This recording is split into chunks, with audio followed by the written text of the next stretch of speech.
বিদায় নিবার আগে রাসূলুল্লাহর একটা হাদিস বলবো, এরপরে দোয়া করে দেব।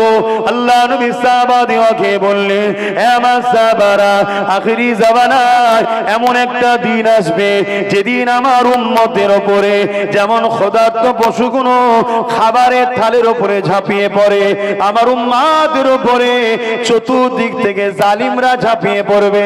ইয়া রাসূলুল্লাহ, হাবিবাল্লাহ, সেদিন কি আমাদের সংখ্যা কম হবে? আল্লাহ নবী বললেন, না, তাদের সংখ্যা অনেক হবে। কত হবে? তাহলে আমাদের সংখ্যা বেশি না কম? জোরে বলেন, আমাদের সংখ্যা বেশি না কম? দুনিয়া যদি বলে তোদের সংখ্যা কম, আর রসুল যদি বলে বেশি, আপনি কাটটা নেবেন? জোরে বলেন। হ্যাঁ হ্যাঁ। সাহাবারা বললেন, ইয়া রাসূলুল্লাহ, হাবিবাল্লাহ, সংখ্যা যখন অনেক হবে তাহলে কেন মার খাবে? আল্লাহ নবী উত্তর দিয়েছিলেন দুটো। এ বাবা সাহাবারা, আমার উম্মতেরা, তারা মৃত্যুকে বড় ভয় করবে। এক নম্বর, মার খাবার কারণটা তাহলে কি? মৃত্যুকে বড় ভয় করবে। দ্বিতীয় নম্বর কারণটা কি? তারা বড় লোভী হয়ে যাবে। এই দুটো কারণ যখন আমার উম্মতের মধ্যে পাওয়া যাবে, সেদিন আমার উম্মত চতুর্দিকে মার খাবে। যতদিন পর্যন্ত আমার উম্মতের মধ্যে মৃত্যুর ভয় থাকবে না আর লোভ লালসা করবে না, অতদিন পর্যন্ত পৃথিবীর কোন জালিম আমার উম্মতকে মারতে পারবে না। এ যুবকেরা, তরুণেরা, আজ পৃথিবী যেদিকেই তাকাবে তুমি আমি মার খেতে লেগেছি। এই তোমার আমার মধ্যে একটু তালাশ করা যায় এই দুটো জিনিস ঢুকেছে না ঢোকে নে? আল্লাহ নবী সাহাবাদেরকে বারবার বলেন, আমার সাহাবারা, ময়দানে মাশরের জন্য বেশি বেশি করে চিন্তা করো।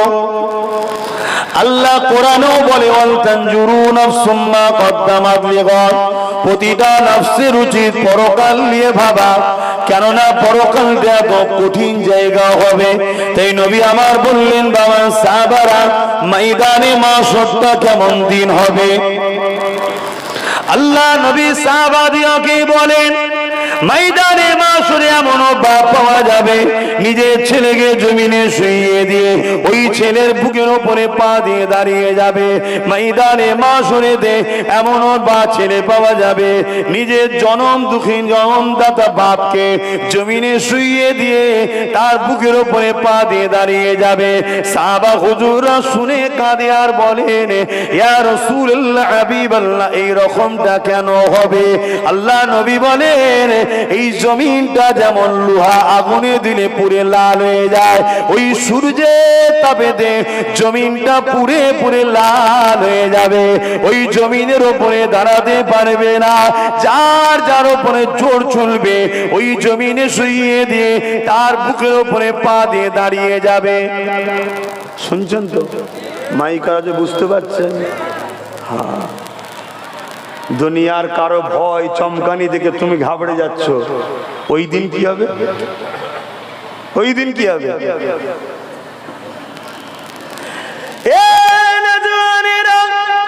আল্লাহ তো তোমাকে আমাকে এই জমিনের উপরে খেলাফত দিয়ে পাঠিয়েছে। এই জমিনের উপরে তুমি আমি প্রতিনিধিত্ব করতে এসেছি। তাই তো আল্লাহ বলেছে, কুনতুম খায়রা উম্মাতি, তোমরা হলে শ্রেষ্ঠ উম্মাহ। তোমাদের জন্য দুটো কাজ রয়েছে। এই জমিনের অন্যায়কে মিটিয়ে দাও, এই জমিনে ন্যায়কে প্রতিষ্ঠিত করো, এই জমিনের বিধবার সমস্যা সমাধান করো, এই জমিনে ক্ষুধার্ত মানুষকে খানা দাও, এই জমিনে যার চোখে পানি চোখের পানি মুছাবার ব্যবস্থা করো, এই জমিনে যে অসহায় তাকে আশ্রয় দাও, এই জমিনের উপরে যে জুলুম করবে তার বিরুদ্ধে তোমরা সংগঠিত হয়ে সংগ্রাম করো। এটাই তো তোমার আমার ডিউটি আল্লাহ দিয়েছে। এ যুবকেরা, তরুণেরা, বাপেরা, নামাজ তো অবশ্যই পড়তে হবে, ওটা ব্যক্তি জীবনের ডিউটি। রোজা অবশ্যই রাখতে হবে, ওটা ব্যক্তি জীবনের ডিউটি। মালদারকে হজ করতে হবে, ওটা অর্থনীতির ডিউটি। এ যুবকেরা, সমাজের জন্য যেটা করতে হবে সেটা হলো এই সমাজে তোমাদেরকে আল্লাহ প্রতিনিধিত্ব করে পাঠিয়েছে। তোমাদের কাজ এই সমাজে প্রত্যেকটা অসহায় গরিব আল্লাহর সৃষ্টির পাশে দাঁড়িয়ে তাদের সমস্যাকে সমাধান করতে হবে। এই জমিনের মানুষগুলোর মুখে হাসি ফুটাতে হবে।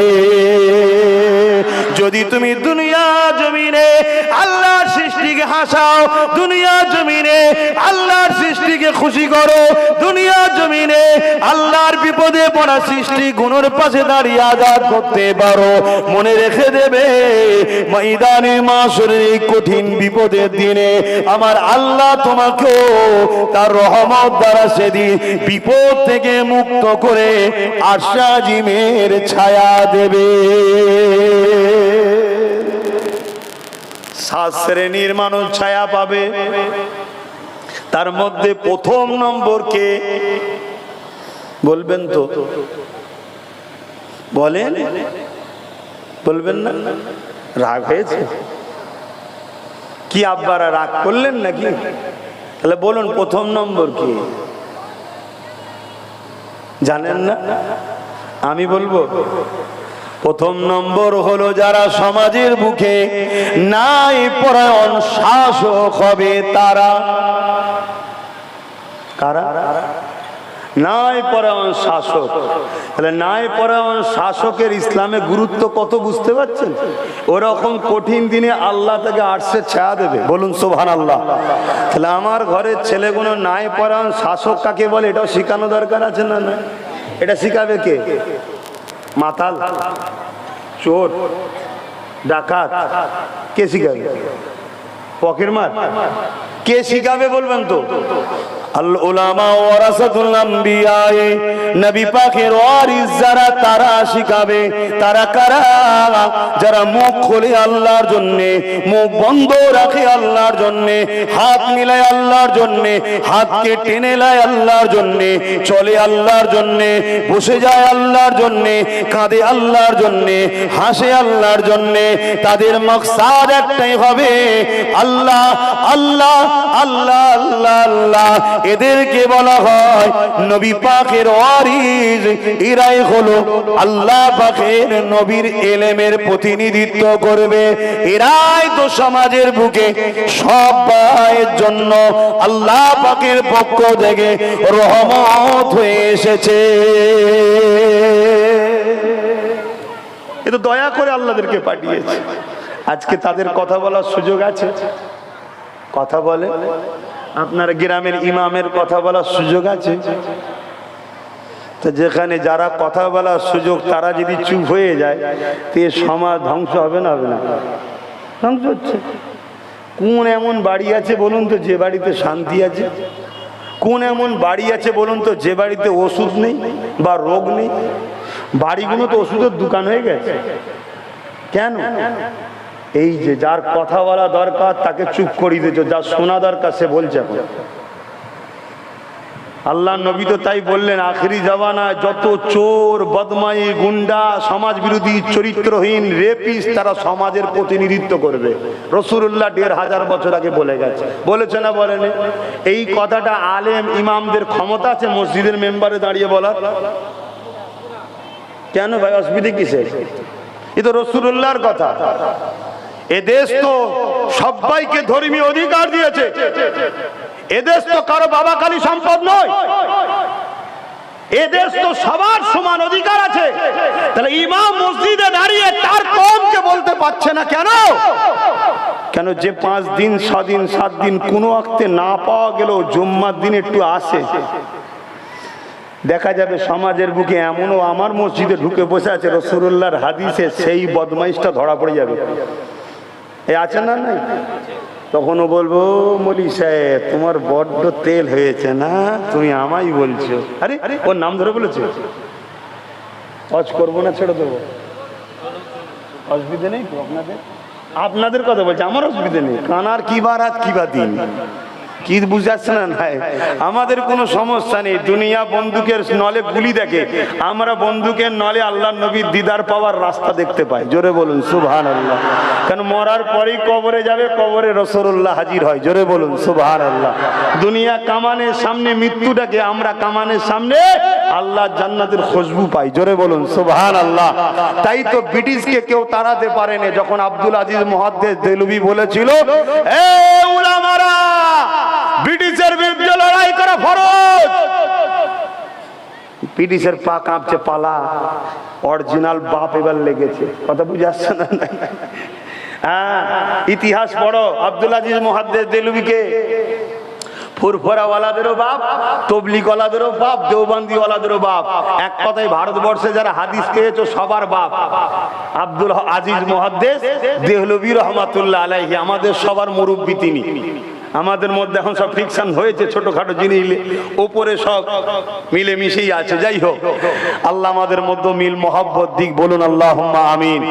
আর না হয় কম্বলের তুলো বাঁচতে বাঁচতে কম্বলই শেষ হয়ে যাবে, যা অবস্থা।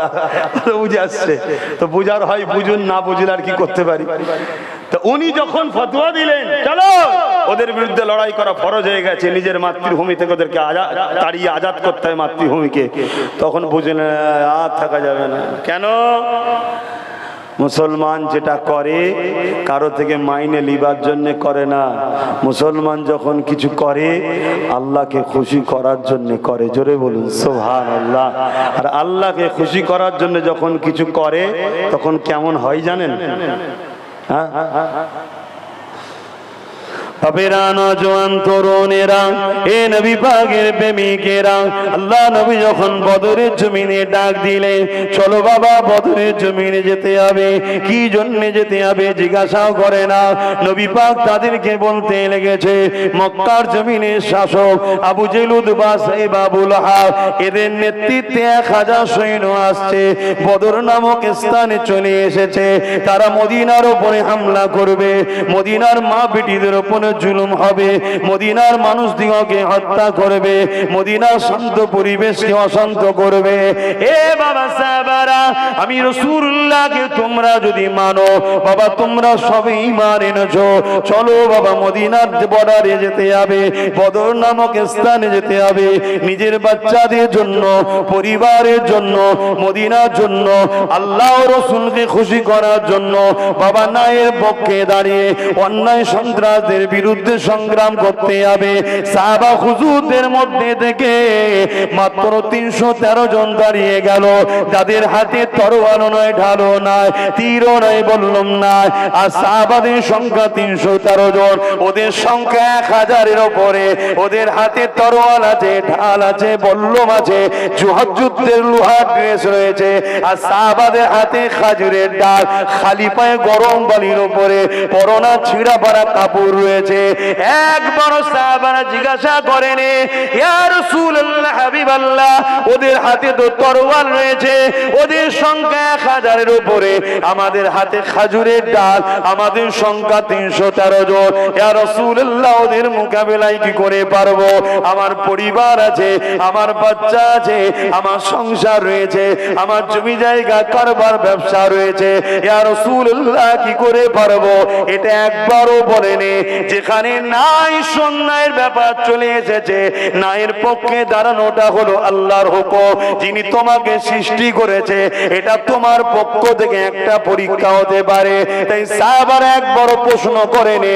আজ আমি আপনাদেরকে যখন বলবো, বাবারা তোমরা সংগঠিত হও, নিজের বাচ্চার ভবিষ্যতের জন্য, মা বোনেদের ইজ্জতকে বাঁচাবার জন্য, নাই আগামী দিন প্যালেস্টাইনের মতো তোমার চোখের সামনে তোমার বেটির ইজ্জতকে লণ্ঠন করবে, তুমি কিছুই করতে পারবে না। তখন তুমি আমি বলবে, হুজুর আমরা তো গুটি কত, কি করব? বলো না, বলো না, বলে না, বলে না।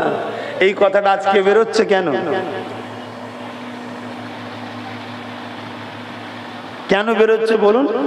আমাদের ঈমান দুর্বল, আমাদের ঈমান দুর্বল।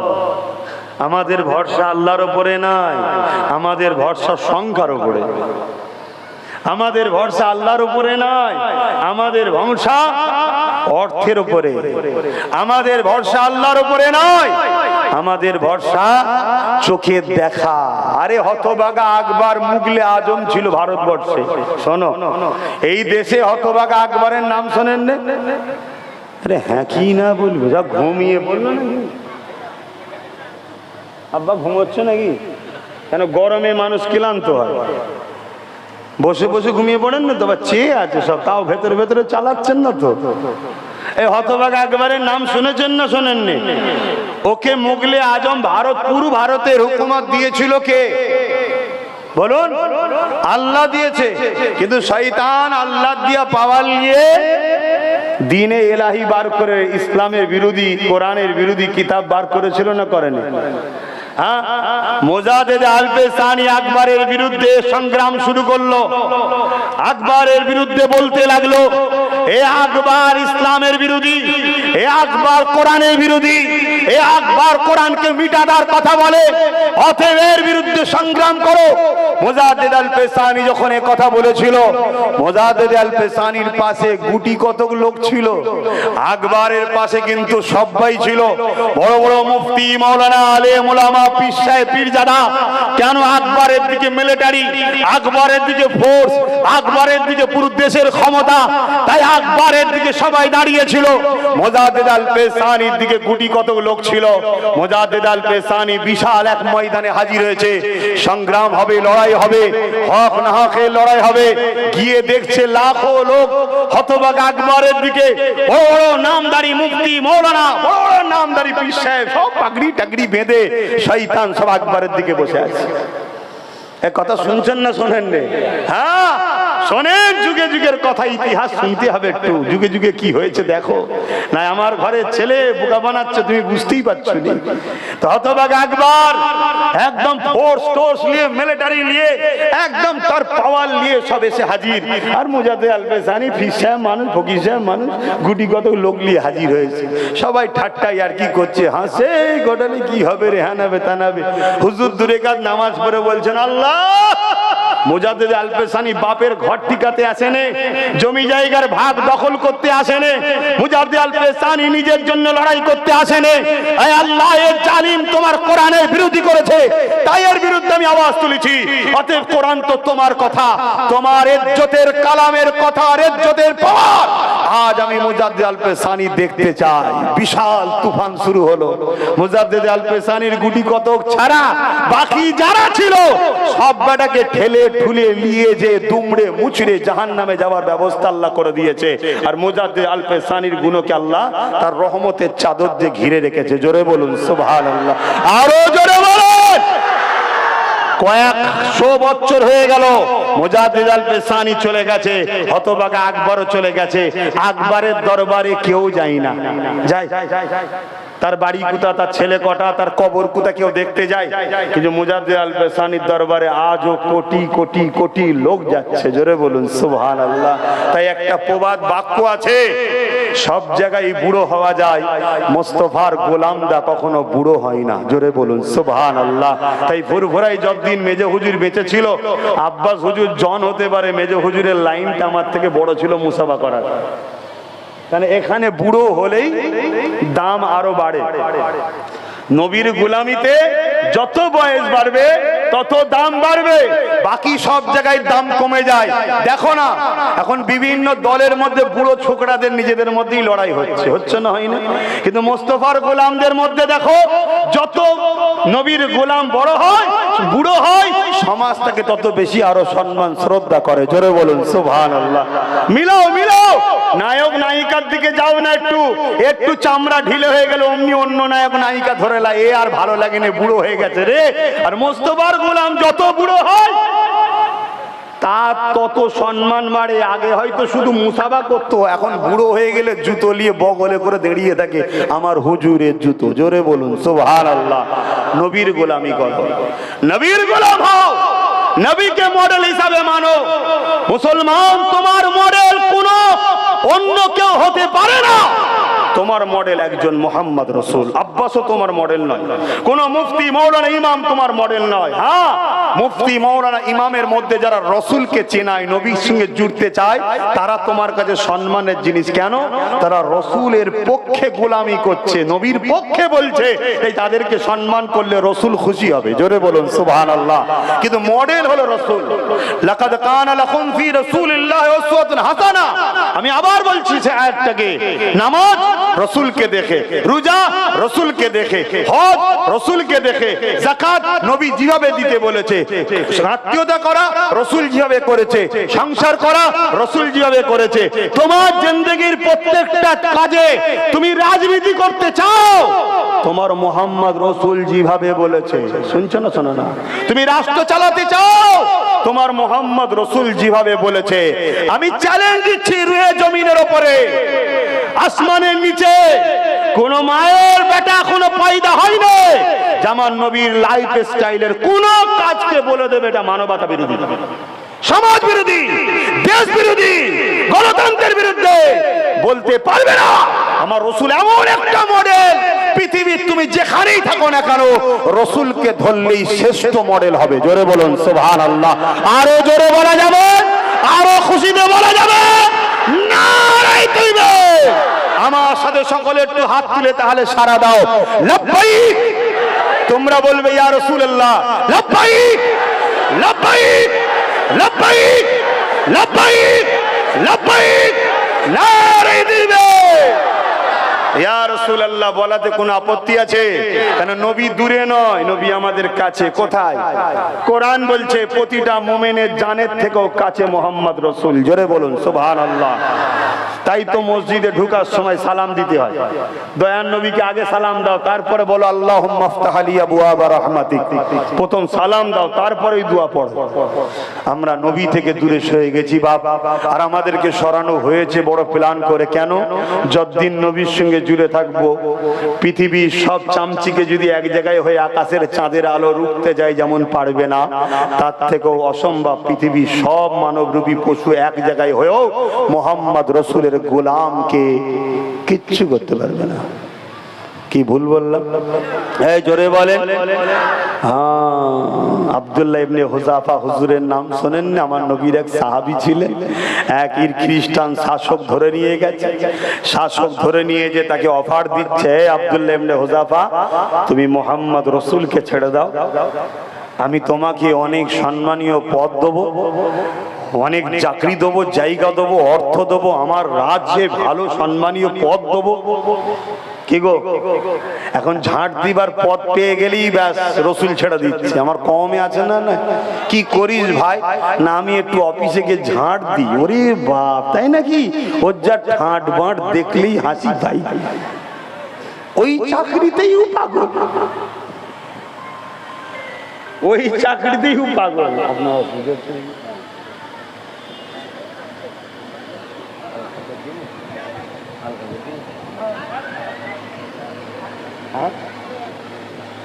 আমি যেটা বলি চুরি হয়। আপনাদের অসুবিধা হচ্ছে? গরমে অসুবিধা হয় না তো? আর আমার বলাতে অসুবিধা হচ্ছে না?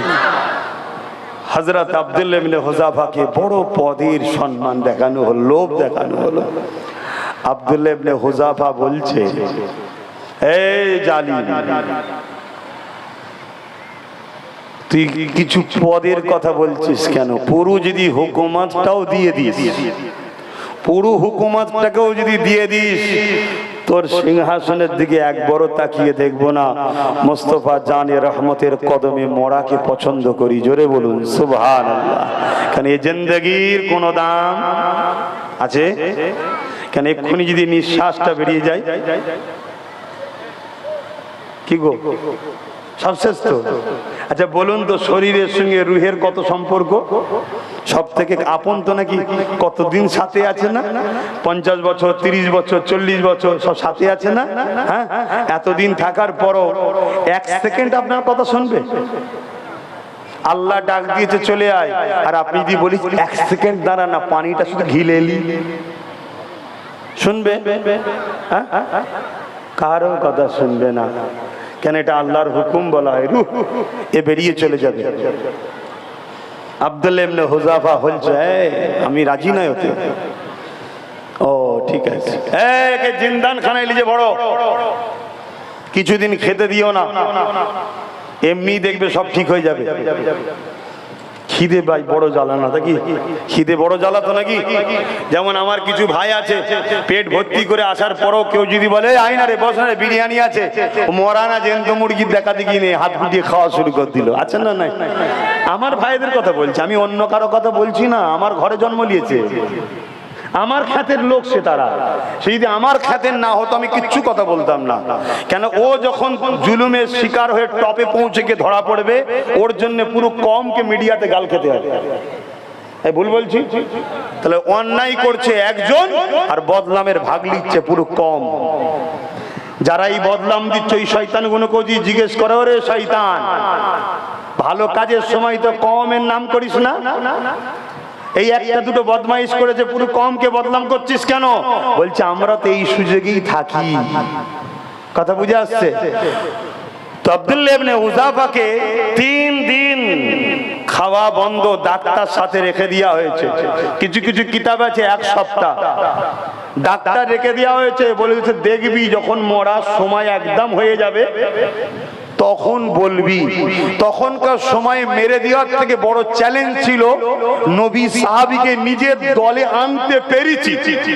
যেমন আজকাল চ্যালেঞ্জ হয় না কি গো, বাজারের একটা মানিক পাখিকে ধরে নিয়ে এসে বলছে এই দেখো ওনার দল থেকে আমার দলে চলে এসছে, বলে না বলে না, আদৌ তাকে কেউ চেনেই নেই বলতে চলে এসেছে। এরকম হয় না হয় না? হ্যাঁ, এসা রেসারেসি চলে, তখনও ছিল। তখন সিস্টেমটা একটু ভিআইপি আর একটু বড় ছিল, এখন আর এক সিস্টেম হয়েছে। তো যাই হোক, আব্দুল্লাহ ইবনে হুযাফাকে মেরে দিতে চাইছে না, কেননা একটা বড় টিমের উনি সর্দার ছিলেন, একটা সাহাবা কাফেলাদের সর্দার। তাই আব্দুল্লাহ ইবনে হুযাফাকে যদি খ্রিস্টানের দিকে আনা যায় তাহলে মেসেজটা খ্রিস্টান বাদশা ছড়াবে, আরে মুহাম্মাদের গোলামকে আমরা সামান্য পদ দিয়ে কিনে নিয়েছি। এটা ইসলামের জন্য একটা লজ্জিত বিষয় না? বিষয় নয় বলো? কিন্তু আমরা তো 1 কাপ চায়ও বিক্রি হই। ভুল বলা হচ্ছে? আজকেই সন্ধ্যেবেলা এমন ঘটনা ঘটতে পারে, হয়তো দেখা যাবে তোমরা কেউ যাচ্ছ, কেউ ডেকে বলবে এদিকে, তুমি যে বললে দে দাদা বলো কি হয়েছে, এলে চা খা, চাটা যেই এক ঢোক মেরে দেবে অমনি বলবে আব্বাস সিদ্দিকী ঠিকই আছে, নামাজ রোজার কথা বলবে, সব বলা কি দরকার বল দেখি। অমনি তুমি এক ঢোক খেয়ে নিবার পরে বলবে ঠিকই বলেছে। তাহলে 1 কাপ চাই বিক্রি হয় না হয় না? হ্যাঁ, বাপের বেটা যদি থাকো গরম চা মুখে মেরে দেবে, মেরে দিয়ে বলবে তোর মতো গাদ্দারকে তো আমি চিনতাম না, আজকে চিনে গেলাম। কথা মাথায় ঢুকছে না? ঢোকে না? হ্যাঁ, যদি সেই গাদ্দার তোমাকে ওর জন্য আরো বড় শাস্তি দেয় খুশি মনে মেনে নাও, কিন্তু মনে রেখে দিও পরকালে তোমার হাসর নাসরটা সাহাবাদের কাতারে, ওলিদের কাতারে, আলেমের কাতারেই হবে। জোরে বলুন সুবহানাল্লাহ। আর ও শয়তানকে চিনে রাখো, ওরও দেখবেন একদিন হবে মৃত্যু, ওরও হবে একদিন মৃত্যু, কিন্তু ওর মাইয়াতকে নিয়ে দেখবে মুসলমানের থেকে বেশি সমাজের এক শ্রেণীর মানুষ ধরে টানাটানি করবে, যারা দেখা যাবে সমাজের কিছু বোঝেই না। কথা মাথায় ঢুকছে? হ্যাঁ, ওর মৃত্যু ওইভাবেই হবে, কিছু করার নেই। কেন আমার মুখের কথা, মুখ আমার কথাগুলো তো দিনের কথা বলছি, ঠিক না বে ঠিক গো? হ্যাঁ, কারো যদি বুঝতে অসুবিধে হয় তার উচিত হবে 1 বার নয় 100 বার বসা। আসুন বসি, কি বলতে চাইছেন আমি তো বুঝতে পারলাম না, আমি আবার বুঝাবো। আবার কি বলতে চাইছেন বুঝতে পারলাম না, আবার বুঝাবো। 1 বার নয় 100 বার বুঝাবো। কিন্তু তুমি ইতিহাসের পাতা থেকে বেরিয়ে গেলে হবে না। এই পৃথিবীর জমিনে 2.5 কোটি মুসলমানকে মেরেছে, যার নাম হলো চিঙ্গিস খান। কিসের পাওয়ারে মেরেছিল? রাজ ক্ষমতার পাওয়ারে, ফোর্স নিয়ে, মিলিটারি নিয়ে পৃথিবী থেকে ইসলামকে মুছে দিবার স্বপ্ন দিয়েছিল চিঙ্গিস খান। 2.5 কোটি মুসলমানকে মেরেছিল। তারপরে একটা 22 বছরের যুবকের ডাক শুনে চিঙ্গিস খান ভয়ে কাঁপতে শুরু করেছিল। জোরে বলুন সুবহানাল্লাহ। অতএব 2.5 কোটি মুসলমান আর একটা যুবক মুসলমান, ইমানদারের পাল্লা ভারী কত হয় বুঝতে পারছেন? হ্যাঁ, এই পৃথিবীতে হালাকু খান মুসলমানকে এত মেরেছিল, দাজলা নদীর পানিটা লাল হয়ে গিয়েছিল, তথাপিও সেই হালাকু খান মিটে গেছে, তার পরিবার মিটে গেছে। 200 কোটির উপরে এখনো মুসলমান পৃথিবীতে আছে। জোরে বলুন সুবহানাল্লাহ। আপনি যদি বলেন এটা বলছেন কেন, এতে কি ব্যাপার, এটা ইতিহাস শোনাচ্ছি কেন, কাল আমাদেরকেও শেষ করার জন্য দুই ধরনের দুশ্মন উঠে পড়ে লেগেছে। এক প্রকাশ্য বলছে ধর ধর ধর ধর মারবো মারবো, আর একজন আঁচল পেতে দিয়ে বলছে আই বাঁচাবো বাঁচাবো। দুটোই হলো শয়তান মারার ধান্দাই ঘুরছে। কথা বুঝছেন না, বোঝেন না? একদম সব সব কথা বলে যাচ্ছি। কেন, তুমি যদি মরে যাও, তোমার এই বেগুনা ছোট ছোট বাচ্চাগুলো কি অপরাধ নিয়েছে তোমার ঘরে জন্ম নিয়ে? হ্যাঁ, এদের কথা তুমি ভাববে না? আজকে প্যালেস্টাইনে কি হচ্ছে? 80 বছর ধরে তাদেরকে খাইয়েছে, পরিয়েছে, জামা কাপড় দিয়েছে, সবকিছু দিয়েছে। যাই যে সাপকে দুধ কলা খাইয়ে বড় করেছিল, তারাই আজকে দেখো প্যালেস্টাইনবাসীকে মারছে। তোমার আমার 80 হতে তো আর 3 বছর বাকি আছে। যাদেরকে দুধ কলা খাইয়েছো সব তো বাবা দেখো না, এখন সব মুখে মুখ ঠেকিয়ে কথা বলছে, মাঝে মাঝে বেরিয়ে পড়ছে। কি বেরোচ্ছে না? বেরোই নে। তাই আমি বারবার বলি, রসুনকে মাঝে মাঝে দেখবে। রসুন চেনো না? রসুন আমার মায়েদের কাছে যে বলবে আম্মা রসুন কোনটা, রসুন দেবে, দেখবে রসুনের মাথা কোনো সব আলাদা থাকে, আর পিছনটা দেখবে এক, সব এক জায়গায়। এদের সব বিভিন্ন কালার, বিভিন্ন মাথা, বিভিন্ন দিকে সব ভেঙে আছে, এদের পিছনটা সব এক। সব এদের ধান্দা গরিব শেষ করো, আর আমরা সব থেকে গরিবে ফার্স্টে। হাই হাই হাই হাই হাই। বাবেরা নওজওয়ানের আব্দুল্লাহ ইবনে হুযাফা হুজুরের কথা বলছিলাম। ডাক্তারকে ঘরের মধ্যে বারবার চেকআপের জন্য পাঠায়, আর আব্দুল্লাহ ইবনে হুযাফাকে বন্দী করে রেখে দিয়েছে, কোনো খাবারের ব্যবস্থাও করেনি। ডাক্তার দিনেতে খবর দিয়ে দিল, এ রাজা মশাই, আর আব্দুল্লাহ ইবনে হুযাফার অবস্থা ভালো নয়, মারা যেতে পারে, এর এখন খাবারটা দিতে হবে। ওই সময় আব্দুল্লাহ ইবনে হুযাফার কাছে খাঞ্চা করে খাবার চলে এলো, সুন্দর রেশমের কাপড় ঢাকা দিয়ে। যখনই খাঞ্চাটা তোলা হয়েছে, ওই খাঞ্চার মধ্যে দেখতে লেগেছে শুকরের গোশত আর মদ রয়েছে। কেননা বাদশা জানে আব্দুল্লাহ ইবনে হুযাফাকে যদি এই হারাম খাদ্যটা খাওয়াতে পারি, ওর দিন থেকে কয়েক কদম হলেও দূরে সরে যাবে, ওকে আরো দুর্বল করা যাবে, ওর ঈমানটা একটু কমজোর হয়ে যাবে। তাহলে আগামী দিনে আর একটু চাপ দিলে ওকে বের করিয়ে আনা যাবে। আব্দুল্লাহ ইবনে হুযাফা এখন ক্ষুধার্ত আছে, এই সময় খাবারটা দিলে ও হয়তো খিদার চোটে মেনে নেবে। কিন্তু আব্দুল্লাহ ইবনে হুযাফা যখনই দেখেছে ওই খাবারের থালটাকে উল্টে দিয়ে বলতে লেগেছে, ইন্না লিল্লাহি ওয়া ইন্না ইলাইহি রাজিউন। সবকিছুই আল্লাহর জন্য, আল্লাহর কাছেই সবাইকে ফিরে যেতে হবে। এ যুবকেরা, আব্দুল্লাহ ইবনে হুযাফার খবরটা রাজার কাছে চলে এলো।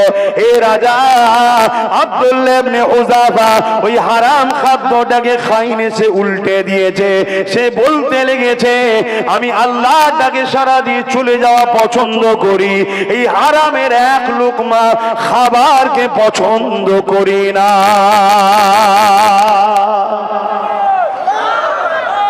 আল্লাহ।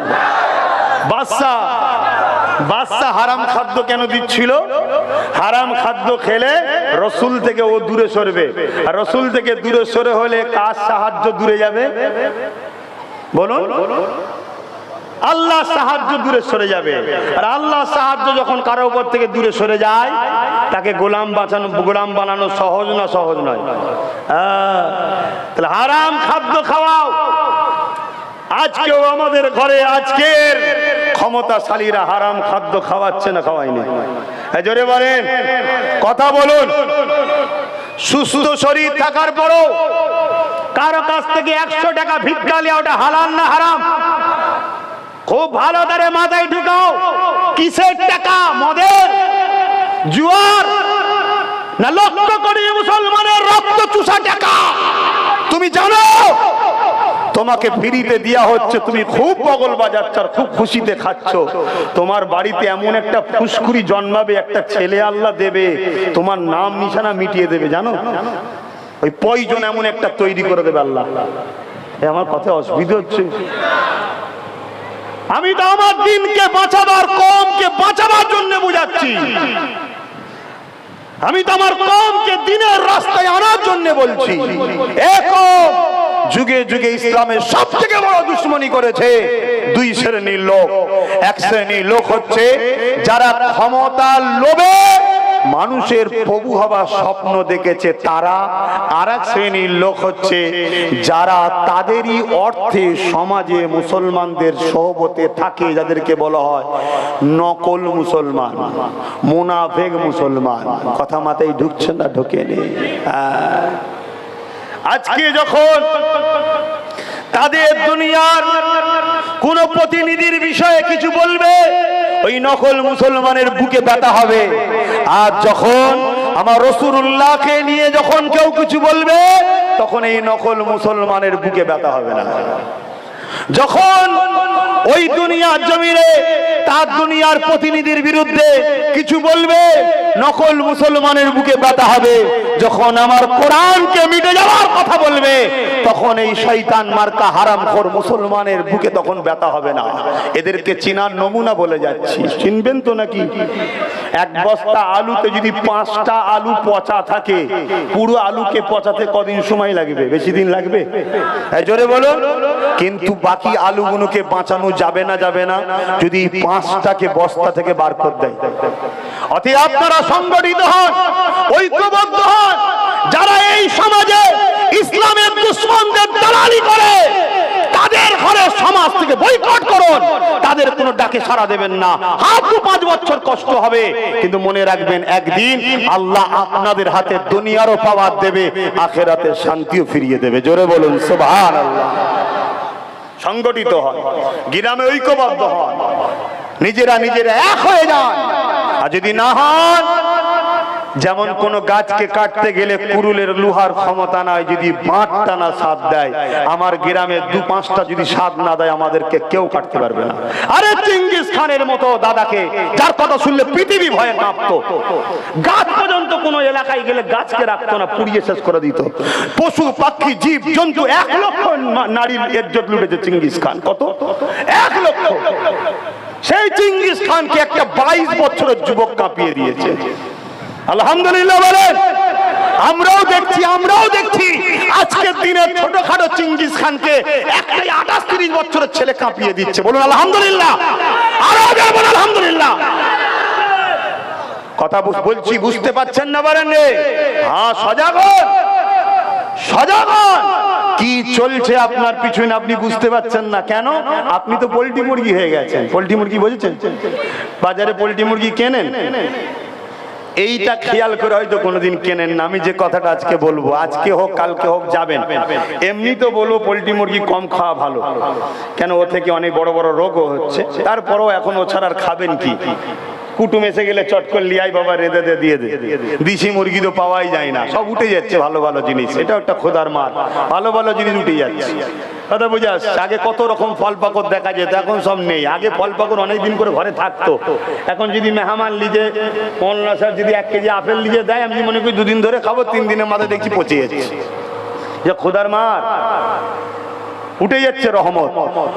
তো পোল্ট্রির মুরগিতে যাবেন, বাজারে যাবেন, যে দোকানে বলবেন যে ভাই একটা পোল্ট্রি মুরগি দেন তো, আর দাঁড়িয়ে দাঁড়িয়ে দেখবেন। ধরেন না 10টা মুরগি আছে, কথা বুঝছেন? ওই 10টা মুরগির মধ্যে একটা মুরগিকে ধরছে, 10টা মুরগি দেখবেন কোন রকম একটু না লড়লে নয়, তা একটু ঝাপটা ঝাপটি করছে। একটাকে ধরে নিল, যখন ধরে নিল ওরই সামনে বাকি 9টার সামনে জবাই করছে। 9 জন দেখছে যে আমার জাত ভাইকে ধরে নিতে জবাই করছে, টুকরো টুকরো করছে। ও দেখার পরে আবার খাওয়াতে ব্যস্ত। করে না? আজকে আবার মিলাবেন, কালকে মিলাবেন গিয়ে।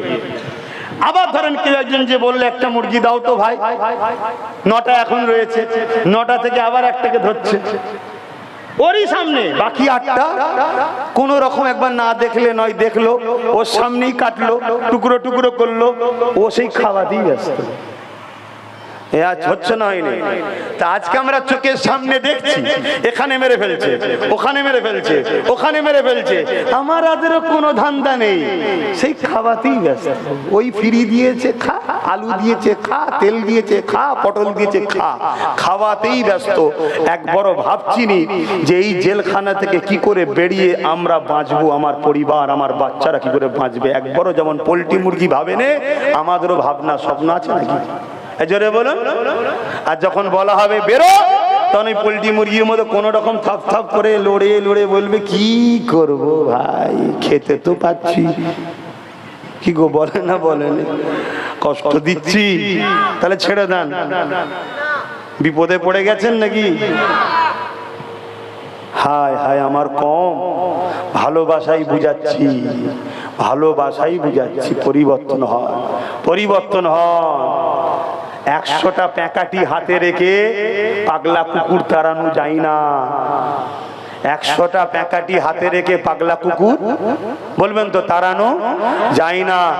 একটা মোটা লাঠি হাতে রাখেন মজবুত দেখে, একবার ঝাললে দেখবেন কুকুর আর এলাকাতেও আসবে না। এই যে বারবার চারিদিকে ঘেউ ঘেউ ঘেউ ঘেউ ঘেউ ঘেউ শুনতে হচ্ছে না, এই মোটা লাঠি দেওয়া হয়নি বলে তাই এই প্যাকাটি আপনারা সব জড়ো করে রেখেছেন। একে লিয়াও, ওকে দাও, সব প্যাকাটি। তো কোনো ভিত আছে নাকি? সবার কলার সবার হাতের মধ্যে পড়ে আছে। কাকে কখন ফোন করে বলছে কালকে পাঠাবো দেখবি, অমনি সে সুর হালকা করে দিচ্ছে। কে হালকা করছে না করে নে? অতএব মজবুত লাঠি তৈরি করো, ইমানদার ছাড়া মজবুত লাঠি হবে না। বোঝার হয় বোঝো। বাবেরা নজওয়ানেরা, আব্দুল্লাহ ইবনে হুযাফার কথা যখন রাজার কাছে পৌঁছে গেল, রাজা বলল শোনো গো, এখনো ওর চর্বি গলেনি, আরো কয়েকদিন রাখো, তারপরে দেখবে এমনি এমনি ঠান্ডা হয়ে যাবে। এ যুবকেরা, তরুণীরা, বাবেরা, আব্দুল্লাহ ইবনে হুযাফাকে আরো কিছুদিন রেখে দেওয়া হলো। এরপরে রাজা চেষ্টা করলো আব্দুল্লাহ ইবনে হুযাফার কাছে একটা মিশর থেকে ওই রাজ্যের সুন্দরী নারীকে তার শরীরের কাপড়কে খুলে নিয়ে আব্দুল্লাহ ইবনে হুযাফার ঘরে পৌঁছে দিয়েছে। হুজুর, আমার যুবক জন ছেলে এমন করে বসে তাসবিহ পড়তেছিল, যখনই ঘরের দরজাটা খুলেছে আব্দুল্লাহ ইবনে হুযাফা একবার নজর দিয়েছে কে আসছে। যখনই দেখেছে একজন উলঙ্গ নারী আসতে লেগেছে, আস্তাগফিরুল্লাহ বলে আল্লাহু আকবার বলে সিজদায় পড়েছে। 3 দিন ধরে ওই নারীটা আব্দুল্লাহ ইবনে হুযাফাকে উঠাবার চেষ্টা করেছে, কিন্তু 3 দিন পরে ওই নারীটা গিয়ে রাজাকে বলেছে, এ রাজা, তুমি কার কাছে আমাকে পাঠিয়েছিলে? এই সমাজের যুবক তো দূরের কথা, খারাপ নেবেন না, হাকিকাত বলছি, বয়স্ক কোনো মানুষও যদি আমার শরীরকে দেখে সে দিবানা হয়ে যায়। অথচ 3 দিন ধরে এই যুবকটাকে আমি চেষ্টা করলাম, সে একবার শুধু এক নজর ঘর থেকে ঢুকার সময় দেখেছিল, আর জবান থেকে বলেছিল আস্তাগফিরুল্লাহ, তারপরে বলেছিল আল্লাহু আকবার, আল্লাহ সব থেকে মহান, এই বলে যে সিজদায় পড়েছিল, ওই সিজদা থেকে 3 দিন ধরে আমি মাথা তোলাতে পারিনি। আমি যেন একটা পাথরকে লাড়াতে ছিলাম, ও যেন কোনো মানুষ নয়, একটা পাথর। আমি আজকে সাক্ষী দিচ্ছি, যার দিন তাকে এতটা মজবুত ইমানদার, এই দিন হলো সত্য দিন। আমি আজ থেকে নিজের পাপ কর্মের জন্য তওবা করে এবং আব্দুল্লাহ ইবনে হুযাফার দিন ইসলামের মধ্যে আমি নারীও কবুল করে নিলাম। আরো জোরে বলুন সুবহান।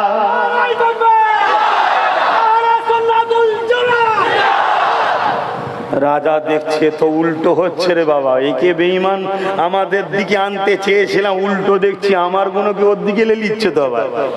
উল্টো না, উল্টো না কি? তখন রাজা দেখলো এই তো খুব প্রেস্টিজের ব্যাপার। আরো অনেক বড় কথা, রাজার মধ্যে একটা ভয় আল্লাহ তৈরি করালেন। কি ভয়? অন্তরে ভয় কে দেয়? জোরে বলেন। যাদের অন্তরে আল্লাহর ভয় আছে, যাদের অন্তরে আল্লাহর ভয় আছে, দুনিয়ার জালিমের অন্তরে আল্লাহ তার ভয়কে ঢুকায়। জোরে বলুন সুবহানাল্লাহ। শুনছেন? ধরুন আপনারা কেউ আল্লাহকে ভয় করবেন, দুনিয়ার জালিমের অন্তরে আপনার ভয়টা আল্লাহ ঢুকিয়ে রাখবে। আর যার অন্তরে আল্লাহর ভয় নেই, দুনিয়ার সমস্ত জালিমের অন্তরে তার থেকে ভয় আল্লাহ তুলে নেয়। তোমার ভয় কেউ করবে না। কিছু শুনছেন তো? আমাদের অন্তর থেকে আল্লাহর ভয় উঠেছে না ওঠেনি? সত্য কথা বলুন, স্বীকার করুন। এজন্যই তো আজকে জালিমদের অন্তর থেকে আমাদের ভয় উঠে গেছে। কিন্তু আব্দুল্লাহ ইবনে হুযাফার অন্তরে আল্লাহর ভয় আছে। এই বাচ্চার মধ্যে একটা ভয় শুরু হয়ে গেল, আরে একে যদি আমি ক্ষতি করি মনে হয় আমার ক্ষতি হয়ে যেতে পারে রাজত্ব। শুনছেন না? এই ভয় অটোমেটিক তৈরি হলো। কিন্তু রাজাও তো পেস্টিজে পড়ে গেছে, আরে আমি যদি একে ছেড়ে দিই আরে মান সম্মান ডুবে যাবে না? কিছু তো একটা করতে হবে, কিছু তো একটা করতে হবে। লাস্ট আব্দুল্লাহ ইবনে হুযাফাকে ডেকে রাজা বলছে, হে আব্দুল্লাহ হুযাফা, আরে তোদের রাসূল কি শিখায়? এত ভাবে তোকে জুলুম করা হচ্ছে, তুই তাও ছাড়ছিস না?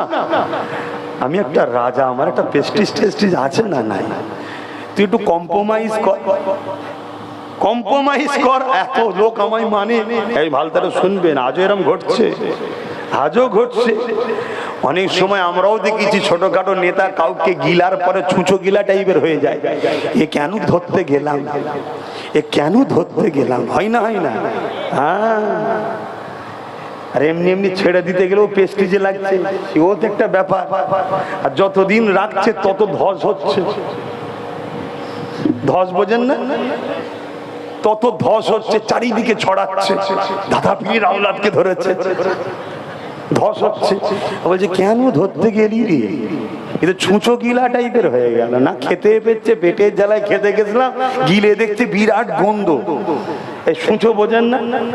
হ্যাঁ, খিদের জ্বালায় লোভের জ্বালায় ভেবেছিল ধরে একটু টাইট করে দেবো, এই তো ধরার পরে দেখছি উল্টো কেস হয়ে গেছে, সমস্ত ধ্বংস হয়ে যাচ্ছে দেখছি। এই হচ্ছে না? হ্যাঁ, যে কাজটা 10 বছর ধরে করতো ও 10-12 দিনের মধ্যে করে দিয়েছে। সবই কার ইশারা? জোরে বলেন। হ্যাঁ, ভাইয়েরা 11 ভাই, কার? ইউসুফ নবীর। ক ভাই? 11 ভাই। ভাইয়েরা ইউসুফ নবীকে কোথায় ফেলেছিল? যদি না ফেলতো মিশরের রাজা হবে কি করে? কুয়ারের ভেতরেই তো মিশরের রাজা হবার সিঁড়ি আছে, কুয়ায় ফেলেছে। মিশরে যাবার বণিকরা এসে পানি তুলেছে, বালতিতে উঠেছে, ইউসুফকে লিজে মিশরের বাজারে বিক্রি হয়েছে। আব্দুল আজিজ লিজে ঘরে গেছে। এই জানেন না? এ তো সিস্টেম একটা। আমার আল্লাহ চাইছে ইনাকে অল্প দিনে ফেমাস করাবো, যদি না দুদিন ঢোকে তো ফেমাস হবে কি করে? ওকে দেখে আমার লোভ লাগছে, এখন মনে হয় আমায় একবার ঢুকালে আমি একটু হিরো হয়ে যাই। বুঝছেন না? ও কি স্টাইল, বাপরে বাপ। বুঝছেন না? বোঝেন না? আল্লাহ করে সব তো ভালো বুঝদার। আর না সেই মেজো হুজুরের মতো অবস্থা হয়েছে। মেজো হুজুরের সময় বাংলাদেশে মেহমান গেলিয়ে জলসা করতে গেছে, আর বাংলাদেশের ঠান্ডা বেশি, শীতের সময় বাংলাদেশে জলসা হতো, এখনো হয়। তো ওই তাল মিশরি নিয়ে গেছে, খুসখুস করে কাশি হলে দেখবেন তাল মিশরি খেলে একটু খাসিটা কমে যায়, তাই তো নাকি? এখন আবার তাল মিশরিও ডুপ্লিকেট হয়ে গেছে। যাই হোক, তা সেই জায়গায় হুজুরের সঙ্গে তাল মিশরি চুরি হয়ে যাচ্ছে, খেতে বেশ মজা, চুরি হয়ে যাচ্ছে। হুজুর বলছে, হ্যাঁ বাবা, মিশরি গুলো চুরি হচ্ছে কি ব্যাপার? খাদেমকে জিজ্ঞেস করছে। তা হুজুর 4-5টা খাদেম আছে। হুজুর বলেন, এক কাজ করো বাবা, যে ধরে দিতে পারবে তাকে 1 বোতল দেবো। সবাই পাহারা দিচ্ছে, সবাই পাহারা দিচ্ছে। প্রথম দিন আর চুরি হয়নি, দ্বিতীয় দিনেও চুরি হয়নি, তৃতীয় দিনেও চুরি হয়নি, চতুর্থ দিনে আর একজন লোক সামলাতে পারে না, সে যেই খেতে গেছে ধরে ফেলেছে। তো হুজুরের কাছে নিয়ে এসছে, হুজুর আসামি ধরা পড়েছে। কে রে বাবা? একজনকে নিয়ে এসছে। কি গো মুরব্বী, তোমার কি ব্যাপার? বলছে, হুজুর আমি বুঝে উঠতে পারিনি, জেগেছিল 4 দিন পরে, তো আমার খুব মজা লেগেছে, তাই একটু একটু খাই। তো বলে নিতে হয়, আমি বাইরে থেকে এনেছি, হট করে সর্দি হয়ে গেলে, কাশি শুরু হয়ে গেলে জলসা করবো কি করে? খেতে হয়, তোমার জন্য একটু বেশি করে এনে দেবো, তোমার পছন্দ বলতে হয়। বলছে, হুজুর বলছে, ধরা পড়ে গেলে কেমন হলো বলো তো? বলছে, হুজুর আমি বুঝে উঠতে পারি না ঠিক কি করে ধরা পড়ে গেলাম। তো হুজুর জিজ্ঞেস করছে, ছেলে বুলে কটা? বলছে, 5টা। বলছে, আল্লাহ, 5টা ছেলে বুলে, তুমি বলছো আমি সাদা মাটা বুঝতে পারিনি। কথা মাথায় ঢুকছে না ঢুকে নেই? আমরা সব জায়গায় বুঝি, আর এখানে বুঝতে পারবে না বললে হয়? সব বুঝতে পারছে, আমি কি বলছি বুঝতে পারছেন না পারেন? তোমরা যতটা না বোঝো, তোমাদেরকে যারা মিটাতে চাইছে তারা আরো ভালো করে বুঝছে আমার কথা। আমার বন্ধু হচ্ছে না, দুশ্মন বাড়ছে। বলো বলো বলো। হ্যাঁ, দুশ্মন বাড়ছে। পুরো পৃথিবী আমার দুশ্মন হয়ে গেল, আমার অসুবিধা নেই। তোমরা আল্লাহর রাস্তায় নিজের পায়ে দাঁড়াও। আল্লাহর রাস্তায় কি করো? নিজের পায়ে দাঁড়াও। একটাই কথা, কারো দয়া কারো ভিক্ষা নয়, আমারটা আমায় দাও, ব্যাস, আর কিছু নয়। আমি কারো বিরুদ্ধেও নয়, কারো পক্ষেও নয়, কারো দয়াতেও বাঁচতে চাই না, কারো কেড়ে নিতেও চাই না, আমারটা আমায় দাও। এই কথাটা বলা কি অপরাধ? এইটুকু ব্যাস, আর সবকাল নিতে হবে না। এইটুকু লাও, সব হয়ে যাবে। কেন? পেটে খিদে থাকলে নামাজেও সমস্যা হয় বাপ। হ্যাঁ, এই জন্য ইসলাম বলেছে, মুফতি সাহেব রয়েছেন, মিস্টেক হলে ধরিয়ে দেবে, কোনো অসুবিধা নেই। এলেমের শিক্ষা শেষ আছে নাকি ভাই? দুনিয়া থেকে মরণ পর্যন্ত সব শিখতে পারে, কোনো অসুবিধা নেই। ইমামে আজম আবু হানিফা হুজুর যদি পথচারী মানুষের থেকেও জ্ঞান নিতে পারে। চিন্তিত হয়ে একদিন যাচ্ছিলেন, একজন বলছে, হুজুর বড্ড পেরেশান, কি ব্যাপার? বলছে, আমাকে প্রশ্ন করছে কুকুর কবে সাবার লোক হয়। আরে অনেক কিতাব খুঁজেছি, পাচ্ছি নি, এ তো টুটকা জিনিস। বলছে, হুজুর যেদিন থেকে ঠ্যাং তুলে পিসাব করে ওই দিন থেকে। বলছে, ঠিক বলেছিস তো বাবা। সেদিন থেকে হুজুর তাকে সম্মান করতো, একটু হলেও জ্ঞান দিয়েছেন না, দেয় না? তাহলে শিক্ষার অসুবিধা কি আছে? উনি যদি ইমামে আজম হয়। ইসলাম বলছে তুমি নামাজে দাঁড়াচ্ছ, এমন সময় খানা এসে গেছে, ইসলাম বলছে খেয়ে লাগে। আর না হয় তোর মনের মধ্যে হবে গোশ দিয়েছে না মাছ দিয়েছে না ডাল আলু ভর্তা দিয়েছে, এই টেনশনে তোর নামাজে গন্ডগোল হবে। আগে খেয়ে লে বাবা, নফসকে ঠান্ডা কর, পেটকে ভরা, তারপরে আয়। তাহলে ইসলাম কত সহজ করেছে বুঝতে পারছেন? তাহলে পেটে খিদে, বাড়িতে বাচ্চা অভাব, বিমারে অভাব থাকলে তোমার ধর্ম হবে? হ্যাঁ, অথচ আমরা ভিখারি নয়, ধনী, আমাদের মাল সব চুরি হয়ে যাচ্ছে, সব চুরি হয়ে যাচ্ছে। আর দোষ সব থেকে বড় আমাদের, আমরা চোরেদের ঘরে সব পাহারা দিয়ে গেছি। এলে ভাই তুই 25 বছর পাহারা দে, এলে তুই 34 বছর পাহারা দে, এলে তুই এত বছর পাহারা দে, এই করে করে বেরিয়েছি তো আমরা সব। আর আমরা হা করার মতো বসে আছি। লিয়েছে বলছে, বাবু এই বছরে হয়নি, এই 1 কেজি ধান হয়েছে, লেখা। অথচ 100 বস্তা ধান হয় জমি, তোর হুঁশি নাই। কেন চাষ করবে না? ওর চাষ করতে কষ্ট হচ্ছে। কি গো, বুঝতে পারছেন না পারেন? তা লাও 1 কেজি লাও, হচ্ছে মেহনত করে একটু চাষ করলে 100 বস্তা হতো। তাহলে পরিবার বাচ্চালে সুখে শান্তি থাকা যাবে না? যাবে না? হ্যাঁ, কষ্টের পরেই ফল হয়, কষ্ট ছাড়া কোনো জিনিস হয় নাকি? তো যাক, আমি যে কথা বলতে গিয়ে অন্যদিকে চলে যাচ্ছি। আপনাদেরও সময় কটা বাজছে? একটু বলবো না, থাকবে? নামাজের ব্যাপার আছে, এই গরমে অতক্ষণ খেয়ে ভোগবে। হ্যাঁ, একটু বলবো, আপনি চলে যাবেন বলছেন? হ্যাঁ, ঠিক আছে। মুফতি সাহেব যতক্ষণ আছে আমিও ততক্ষণ আছি, বলেন ইনশাল্লাহ। তো হযরত আব্দুল্লাহ ইবনে হুযাফাকে বুঝাচ্ছে, দেখ ভাই, তুই একটা কাজ কর। কি? আমার কপালে একটা চুমু দে। কি বলছে? আমার কপালে একটা চুমু দে। রাজা তো ফেঁসে গেছে যে কাকে ধন্য। আমার কপালে একটা চুমু দে, আমি তোকে ছেড়ে দেবো। আব্দুল্লাহ ইবনে হুযাফা বলছে, শুধু আমায় ছাড়লে হবে না, আমার সাথী সঙ্গী সবাইকে ছাড়তে হবে। বলছে, যা বলবি বাপ সব শুনবো, তুই শুধু আমার কপালে একটা চুমু দে। আগেকার সময়ে একটা চুপু কপালে দেওয়া মানে সম্মানিত মানুষকে কপালে চুমু দেওয়া হতো। কথা বল, ভালোবাসা জানানো, সম্মান জানানো, কথা বুঝে আসছে? তো সেই জায়গায় আব্দুল্লাহ ইবনে হুযাফা হুজুর ভাবলেন, আমার এতগুলো ভাইয়ের জান বাঁচবে যদি একটা চুমু দিয়াতে। চলো বাদশা, ঠিক আছে যা। পরের দিন রাজ দরবারে সমস্ত হাজারো লাখো লোক জড়ো হয়েছে। আব্দুল্লাহ ইবনে হুযাফা হুজুরকে বার করা হচ্ছে। আরে মুস্তাফা গোনাজের রহমতের গোলামদের মাথা আল্লাহ ছাড়া অন্য কারো কাছে কখনো নত হয় না। সিনা নত করে চলে তারা আল্লাহর ভয়ে, কিন্তু জালিমের কাছে সিনা টান টান থাকে। ঠিক না বেটি? হ্যাঁ, বুঝতে পেরেছেন? হ্যাঁ, সিনা টান করে যাবেন, কোনো অসুবিধা নেই। দেখার দরকার আছে, এটা তো শরীয়তের হুকুমও আছে। কাবা শরীফ তওয়াফের মধ্যে একটা তওয়াফ আছে, তওয়াফে রমাল বলা হয়, তাই তো? তওয়াফে রমাল বলা হয়। কেন? ইচ্ছা করে সিনা ফুলিয়ে ফুলিয়ে হেলে দুলে তওয়াফ করতে হয়। কেন?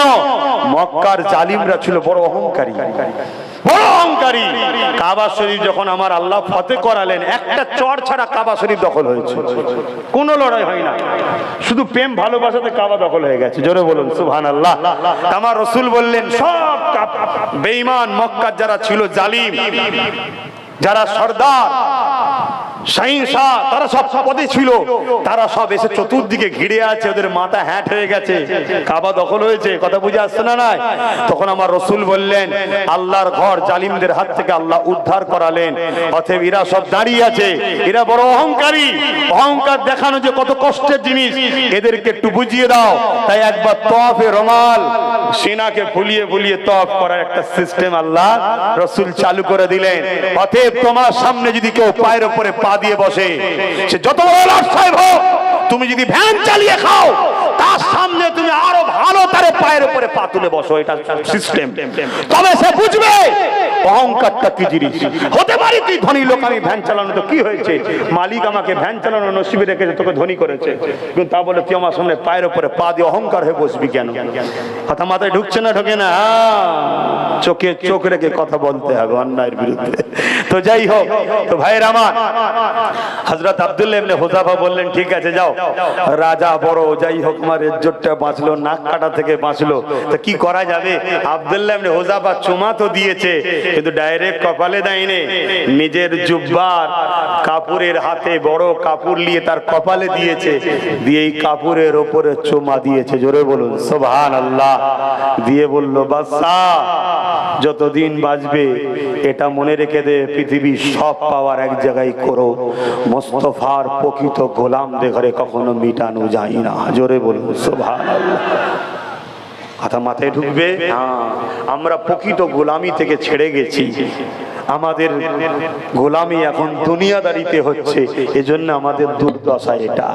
নাহাই বলুন হযরতে বেলালকে যখন গরম বালির উপরে শুইয়ে দিয়ে বলেছিল, এ বেলাল আল্লাহকে ছেড়ে দে, রসুলকে ছেড়ে দে, তোকে আমি আজাদ করে দেবো, তোকে অনেক অর্থ দেবো, সম্মান দেবো, পদ দেবো।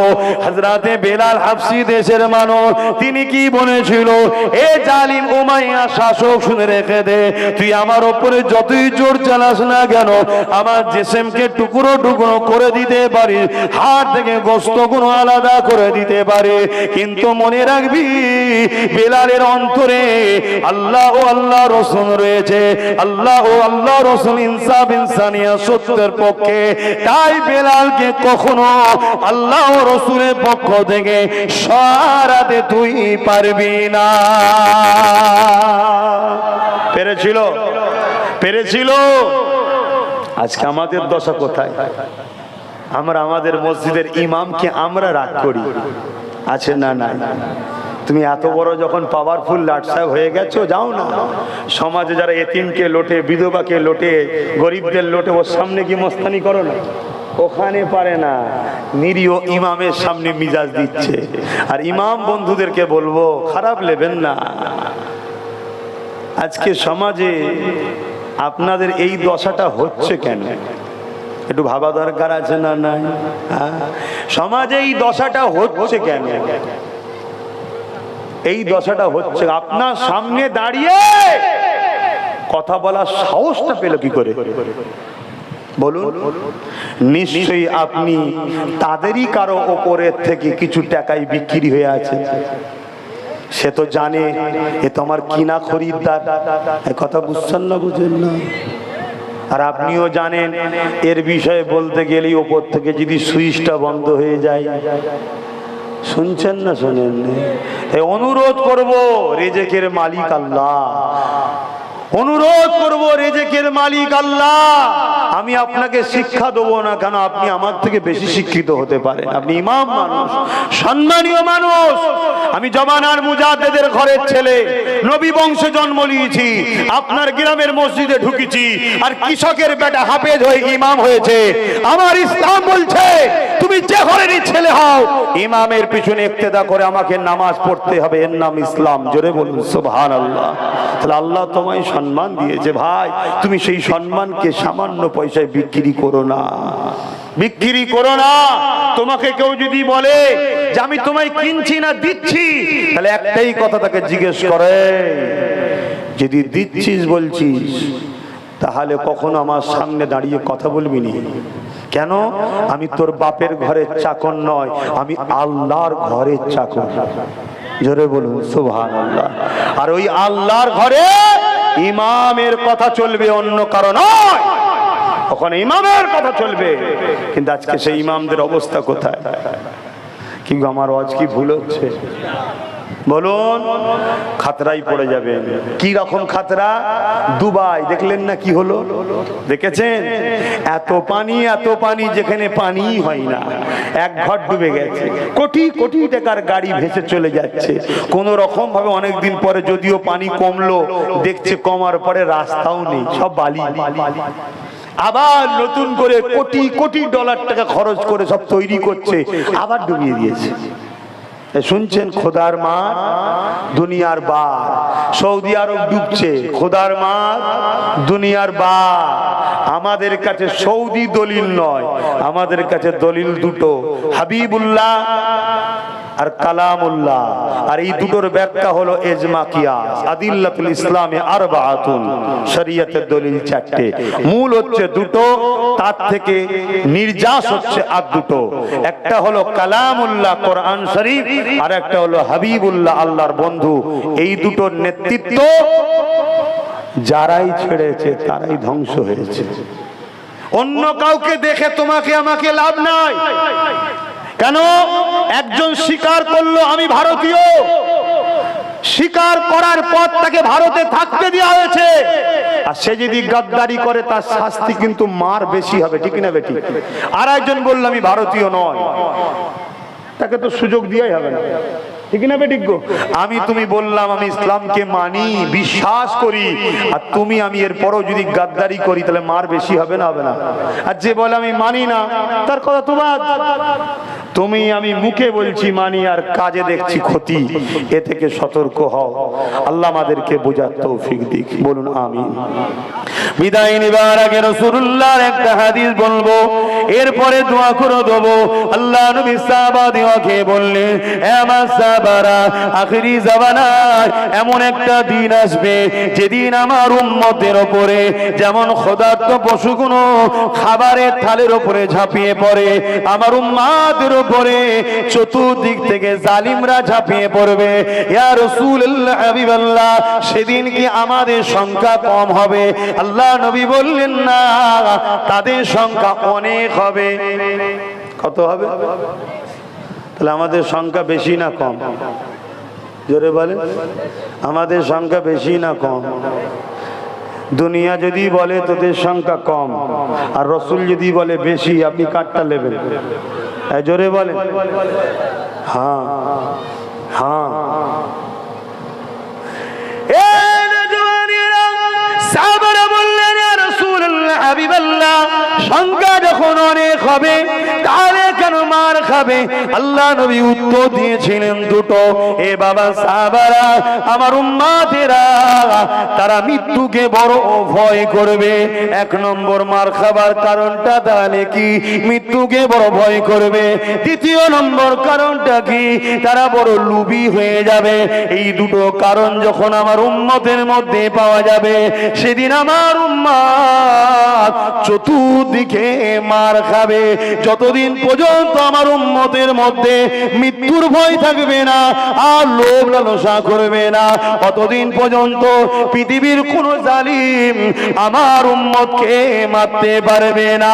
হে যুবকেরা, তরুণেরা, আজ পৃথিবী যেদিকেই তাকাবে তুমি আমি মার খেতে লেগেছি। এই তোমার আমার মধ্যে একটু তালাশ করা যায় এই দুটো জিনিস ঢুকেছে না ঢোকে নে?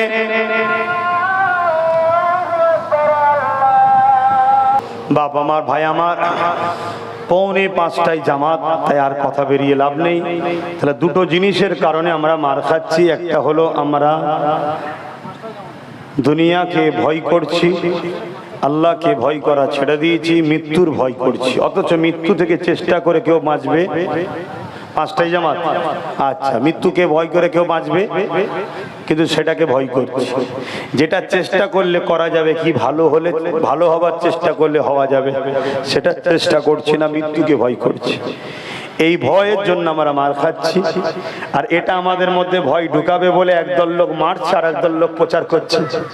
সোশ্যাল মিডিয়ায় দেখেন না, কেউ টেনে লিজে ট্রেনের ভেতরে মারতে মারতে মেরে ফেলছে, কেউ ট্রেন থেকে ফেলে মেরে দিচ্ছে, কেউ দাঁড়ি ধরে পিটতে পিটতে মেরে ফেলছে, সব দেখেন না। আর ওটাকে ফটো খুলে ছড়াচ্ছে। আবার আমাদের গ্রামে গ্রামে আর একদল ফটো লিজে প্রচার করছে, দেখেছো মেরে ফেলবে, দেখেছো মেরে ফেলবে। তার মানে কি দুজনেরই লক্ষ্য একটা, আমাদের মধ্যে ভয় ঢুকাও। কেন রসুল বললেন যেদিন ভয় ঢুকবে সেদিন এদের উপরে জুলুম হবে। যেদিন ওই ভয়কে এরা বার করে দেবে সেদিন জুলুম বন্ধ জোরে বলেন হবে, জুলুম বন্ধ হবে। শুনছেন না শোনেন না? দ্বিতীয় নম্বর রসুল কি বললেন? লুবি হবে। আমরা লুবি হয়েছি না হয়নি? হ্যাঁ হয়ে গেছে, লুবি হয়ে গেছে। আমি প্রথমে একটা কথা বলেছিলাম না যে সব চুরি করে নিচ্ছে, বলেছিলাম না বলিনি? হ্যাঁ, আমরা কতটা লুবি হয়ে গেছি দেখুন। আমরা নিজেরা একটু চেষ্টা করলে জমির ফসল হয়তো 22,000 কোটি টাকা পাবো। কত? 22,000 কোটি চেষ্টা করলে। কিন্তু আমরা এত লুবি হয়ে গেছি 22 টাকাতেই খুশি। এদিকে এর দুয়ারে ঘুরছে, দাও না কি খবর, মেয়ের বেদবো, দাও না কি খবর, চিকিৎসা হবে, দাও না কি খবর, ছেলেকে পড়াবো। এই ছেলেকে পড়ালি কেন? কোথা পয়সা পাবো। এই করে না, করে না? এই যে এত লোক বসে আছে, তোমাদের মধ্যে কেউ কারো পরিবারের কোনো ছেলে আইপিএস অফিসার আছে? আত্মীয়র মধ্যে কারো জজ আছে? বলো হ্যাঁ কি না বলো। নেই। তাহলে কি হবে? লক্ষ লক্ষ রেখে কিছু লাভ নেই। কোটি টাকা খরচ করে মসজিদ মাদ্রাসা করবে, ওখান থেকে একটা আইন নিয়ে এসে সিল মেরে দেবে, বন্ধ। খোলার ক্ষমতা আছে? মাথায় ঢুকছে না? ঢোকেনি? ক্ষমতা আছে। হ্যাঁ, 50টা এতিম ছেলে মাদ্রাসায় পড়াশোনা করে, ঘরে খাবার নেই, তবু এখানে চেয়ে চুয়ে ডাল ভাত খাচ্ছিল। 50 জন কোরআনের হাফেজ হচ্ছিল, মসজিদে গিয়ে কমসে কম 4-5 হাজার টাকা যাই হোক জীবনটা চলে যেত। লিয়ে এসে সিল মেরে দেবে মাদ্রাসা ব্যান্ড। কেন? সন্দেহ হচ্ছে উস্তাদের সঙ্গে হাত আছে কারো। ওই সন্দেহ প্রমাণ করতে করতে 12 বছর তারপরে বলবে ও ভুল হয়ে গেছে। এই এতিম গুলো খাওয়াবে কে এবারে? পড়াশোনা তো গেল, এদের লাইফ কি? লাস্টে চোর হবে, ডাকাত হবে, খুনি হবে, হবে না? হবে না? কারো গদিকে ঠিক করার জন্য লড়াই করবে, আর লাস্টে যখন গদি মজবুত হয়ে যাবে উই আবার একে বলবে ধরে লি যা, ধরিয়ে দেবে, টিভিতে হেডলাইন হবে মুসলমান। বদলাম তখন কার হবে? এই কথা মাথায় ঢুকছে না? ঢোকে নে? তাহলে কলমের জোর কই? খারাপ লাগছে না আওয়াজ? খারাপ লাগছে তো? হ্যাঁ কি না বলেন? খারাপ লাগছে তো নাকি? তাহলে বোঝো, ছেলেগুলোকে পড়াও। একবেলা দরকার খাবে না, পড়াও ছেলেগুলোকে। আইপিএস অফিসার বানাও, জজ বানাও, ডিএম বানাও, বিডিও বানাও, প্রয়োজন হয় পলিটিক্যাল সায়েন্স বানিয়ে ভালো ভালো রাজনীতির নেতা বানাও ছেলেগুলোকে। তোমার পীরের বাচ্চা বলে যাচ্ছি, নবীর খানদান বলে যাচ্ছি। কোন রকম কারো ক্ষমতা থাকে পৃথিবীর সব মুফতি মৌলানা এক জায়গায় করে আব্বাস সিদ্দিকী কথা কোরআন হাদিসের বাইরে বলেছে, বলুক।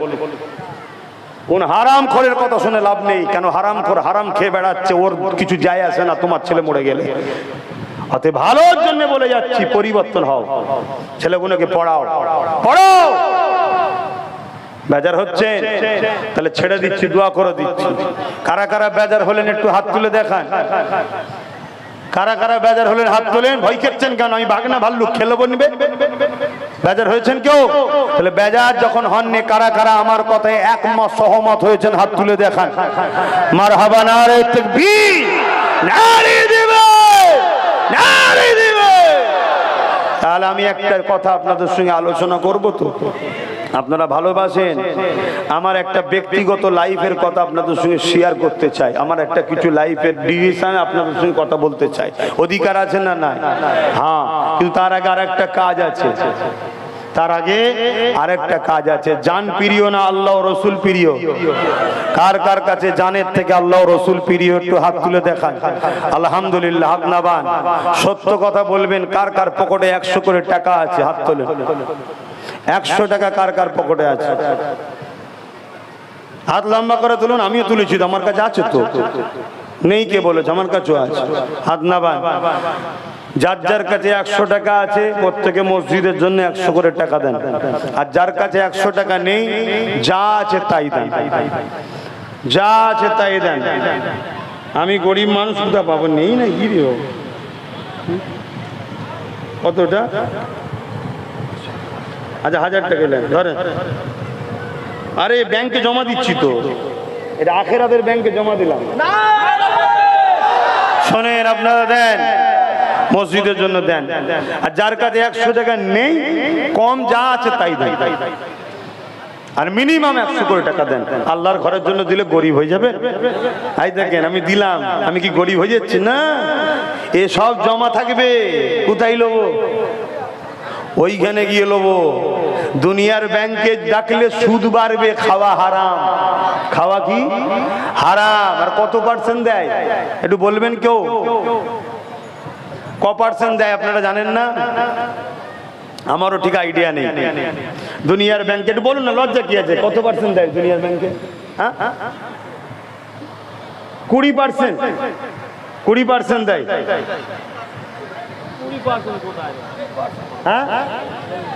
3% বলছে।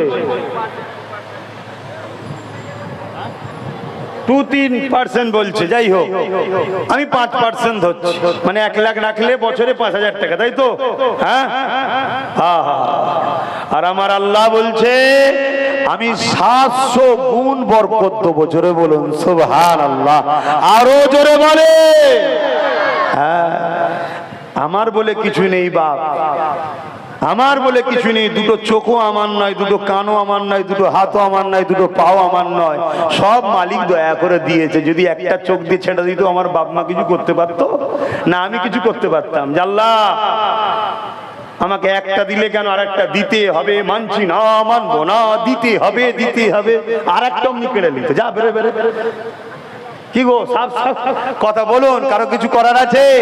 বড় দয়া করে দুটো চোখ দিয়েছে। দুটো চোখে কত লেন্স আছে? লেন্স ছাড়া তো দেখা যায় না। কত লেন্স আছে? 13 দুগুণে 26,000 কোটি লেন্স আছে। শোনো, 13 দুগুণে 26,000 কোটি লেন্স আছে।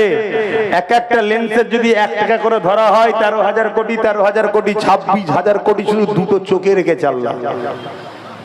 এরপরও তুমি যদি আল্লাহ ভুলা হও, তাহলে তো ভাই দুদিন পরে, আজ তো ভিখারি হয়েছো, গরিব হয়েছো, কালকে বাড়ির সামনে গলায় বেল দিয়ে বাঁধা থাকে, দেখেছো? রাত্রিরে অপরিচিত কেউ এলে ঘেউ ঘেউ করে, কি বলে ওকে? ওই কালকে ওইটা হবে।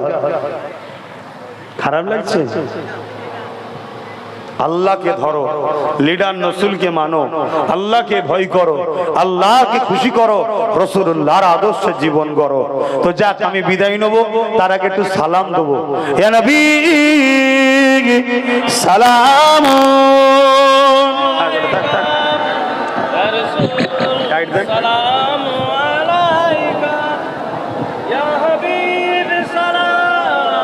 ওহ বাবা, হাওয়াটা ঘুরান।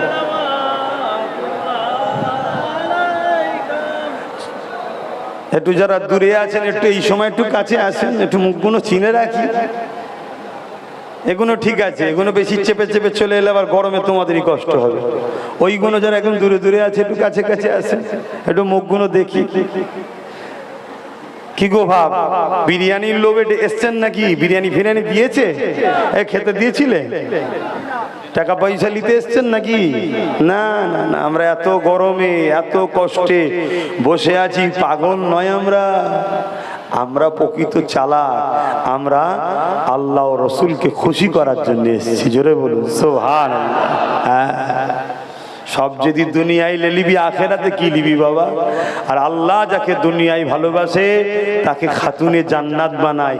1 সপ্তাহ খাওয়াইনি। কতদিন? 1 সপ্তাহ। কে খাতুনে জান্নাতটা? কে কে তিনি? আর নবীটা কে? দোনো জাহানের সুলতান যিনি। আল্লাহ যা কিছু আছে সব কিছুর উপরে যিনাকে রাজত্ব পাওয়ার আল্লাহ দিয়েছে। জোরে বলুন সুবহানাল্লাহ। তিনার বেটি 1 সপ্তাহ খাই নাই। নামাজের মুসাল্লা বিছিয়ে আল্লাহকে বলছে, আল্লাহ ফতেমা 1 সপ্তাহ খাই নাই। আমি কিন্তু আপনার উপরে অখুশি নয়, আমি আপনার উপরে রাজি। আপনি আমার মালিক, সৃষ্টিকর্তা। আপনি আপনার দাসীকে যদি এক সপ্তাহ না খেয়ে খুশি হতে পারেন, তা আমি কেমন দাসী আমার মালিকের জন্য এক সপ্তাহ না খেয়ে মন খারাপ করব? আমি খুশি আছি, জোরে বলুন সুবহানাল্লাহ। কি গো, আমাদের দশা কি? হ্যাঁ, আমাদের মা বোনগুলোর দশা কি বলবেন তো? হ্যাঁ, হায় আমার মা, হায় আমার বোন, কি ফাঁদে ফাঁসছেন আপনারা বুঝতে পারছেন না। কাল চোখের পানি নয়, চোখ দিয়ে রক্ত বেরোবে, তাও আপনি সমাধান খুঁজে পাবেন না যখন আপনার চোখের সামনে প্যালেস্টাইনের মায়ের মতো বাচ্চার লাশটাকে কোলে করে তুলতে হবে। এখনো সময় আছে, লোভ করো না, বিক্রি হয়ে যেও না,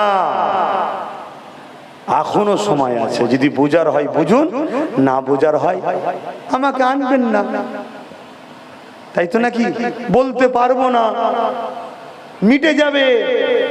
আর যদি মনে করেন যে না, তোমার সঙ্গে ঝগড়া করব, আমিও যখন ঘর থেকে বেরোই, ছোটবেলা থেকে মায়ের কোল দিয়ে যখন বসেছি, তখন থেকে জীবনী পড়েছি ইমাম হোসেনের।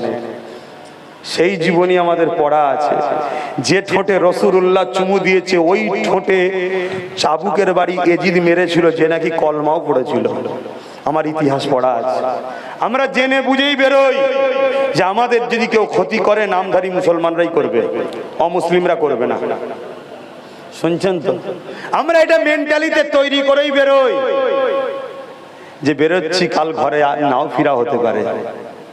অতএব সেই প্রস্তুত মেন্টালি নিয়েই কিন্তু আমি বাইর হই। অতএব ওসব ভয়টাই, ওসব কিছু ভাবি না। কিন্তু তোমাকে জিজ্ঞেস করছি, তোমার আখেরাতটা কি হচ্ছে ভাববে না? আমি তো তোমাকে শুধরাবার জন্য বলছি।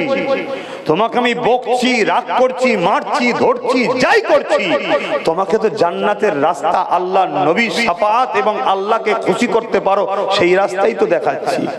তোমার এতই অভাব পড়ে গেছে, যদি খুবই দরকার হয়, কেন তাহাজ্জুদের নামাজ পড়ে আল্লাহকে বলতে পারোনি যে আল্লাহ, আমার একটা শখ যেচ্ছে, আমার দুতলা বাড়ি হবে, এসি থাকবে, সামনে ফুলের বাগান থাকবে, একটা মার্সিডিজ গাড়ি হবে, আমার শখ যেচ্ছে, মালিক তুমি আমায় দাও।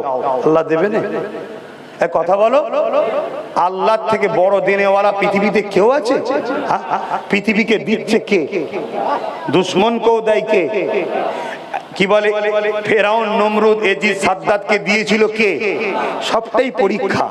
মোমেনের পরীক্ষার জন্যই তো দাজ্জালকে পাঠাবে আল্লাহ। আর দাজ্জাল এসে কি দেবে? সোনা দেবে, হিরে দেবে। তা আজকের আমার মা যদি 1 কেজি আলুতেই বিক্রি হয়ে যায়, 500 তেলে বিক্রি হয়ে যায়, আর দাজ্জাল যদি সোনা দেয়, আমার মাগুনকে ধরে রাখতে পারবে? আল্লাহ নবী তাই বলেছে, আখেরি জামানায় এমন একটা দিন আসবে, আমার উম্মতরা তাদের বেটিকে কন্ট্রোল করতে পারবে না। সেই দিনটা এসেছে না, আসেনি? হ্যাঁ, আর এটা হচ্ছে দাজ্জালের চালাদে প্ল্যান, যাতে কন্ট্রোল যদিও ছিল, ওই কন্ট্রোল থেকে ফসকাবে বলে ওর হাতেই ভিক্ষা দিচ্ছে। শুনছেন না? শুনছেন? ওর হাতেই ভিক্ষাটা দে, ওর হাতেই দে। কেন স্বামীর হাতে দেয়া যায় না? ছেলের হাতে দেয়া যায় না? বাপের হাতে দেয়া যায় না? না, রাসূলুল্লাহর কথা, নারীকে কন্ট্রোল করতে পারা যাবে না। কন্ট্রোল যাতে হাত থেকে ফসকে যায়, তার জন্য ওর হাতেই দে। তাহলে এরা ইসলামের বন্ধু না দুশ্মন? আর এইগুলোকে বাঁশ দিয়ে ঠেলে তোলে কারা? বলো বলো, লজ্জা করছো কেন? এখনো সুযোগ দিয়েছে আল্লাহ, শুধরে যাও, তওবা করো, যা ভুল হয়েছে হয়েছে, আল্লাহ আর নয়, আর করবো না, আর করবো না। আল্লাহ এতদিন ছিল না পানি, তাই তায়াম্মুম করেছি, আজ যখন নবী বংশের বাচ্চা এসে গেছে, আর কোনো দিকে নয়। কথা মাথায় ঢুকছে না? ঢোকে নে? হ্যাঁ, আমি সবাইকে বলছি, না হয় বেশি দিন আর নয়, বছর 3 বেঁচে থাকো, বেঁচে থাকি, হাড়ে হাড়ে বুঝিয়ে দেবে আল্লাহ। আসো আসো, পানি হচ্ছে না, এখন তো পানি হওয়ার সময়, পানি হচ্ছে না। শীতকালে তো ঠান্ডা হচ্ছে না, আর যদিও বা পানি হয়, কিছু কিছু জায়গায় আবার এত বড় বড় পড়ছে পানির সাথে, বুঝতে পারছেন না? যা আম টাম লিচু টিচু হয়েছিল সব নিস্তে নাবুদ। খোদার মার দেখেছেন? খাবেন কি? ইট চুষবেন না আগুল চুষবেন, কোনটা? আমি ভাই গ্রামগঞ্জের ছেলে, অত ভিআইপি ভাষা বলতে পারি না, সাদা মাটা কথা বলি। খারাপ লাগছে নাকি? তাহলে খাবেনটা কি? পয়সা চিববেন? পয়সা খাবার মালিক কে? হাতে সেই আল্লাহকে সেজদা দেন, আল্লাহর কাছে কাঁদেন। অভাব যদি খুব হয় তাহাজ্জুদ পড়েন, গভীর রাত্রি সবাই ঘুমোচ্ছে, আপনি উজু করে নামাজের মুসাল্লা বিছিয়ে 2 রেকাত কি 4 রেকাত কি 8 রেকাত কি 12 রেকাত নামাজ পড়লেন, পড়ে নিয়ে এবার আল্লাহর কাছে কাঁদেন। আল্লাহ, কেউ জানে না, আপনি তো জানেন, সবাই ঘুমোচ্ছে, আপনি তো জেগে আছেন, আমাকে কেউ দেখেনি, আপনি তো দেখছেন, আপনি তো আমার রব। আমার অভাব, আমার 4টে ছেলে, 3টে ছেলে, 2টো মেয়ে বড় হয়ে গেছে, বিয়ে দেবো, পয়সা নেই, আর এই গরমে ঘরে কষ্ট হচ্ছে, একটু যদি তার উপরে একতলা করা যায়, কি কিছু পাখা লাগা যায়, কি এসি, যা দরকার, ব্যবসায় লস হচ্ছে, মালিক আপনি দেন না, আপনি দেন, আপনার অভাব নেই, দেন। মনে রাখবেন, আমার আল্লাহ আপনাকে শান্তির দরজা খুলে দেবে, রুজির দরজা খুলে দেবে। জোরে বলুন সুবহানাল্লাহ। আর আপনাকে যদি দুনিয়া দেয় আর সেটা যদি আপনি নেন, ও অভাব মিটবেও না, নেই নেই নেই নেই হবে। যাক, আমার নামাজ পড়তে হবে, আপনাদেরও পড়তে হবে, সংক্ষেপ আমি আবার বকে ফেলছি। ইয়া নবী সালামুন, ইয়া রাসূল সালামুন, ইয়া হাবিব সালামুন, সালাবাতুল্লাহ। সময় কম, বসে যান সকলে। দোয়া হবে বিসমিল্লাহ শরীফের সঙ্গে দরুদ শরীফ, সূরা ফাতিহা, ইখলাস শরীফ তেলাওয়াত করেন।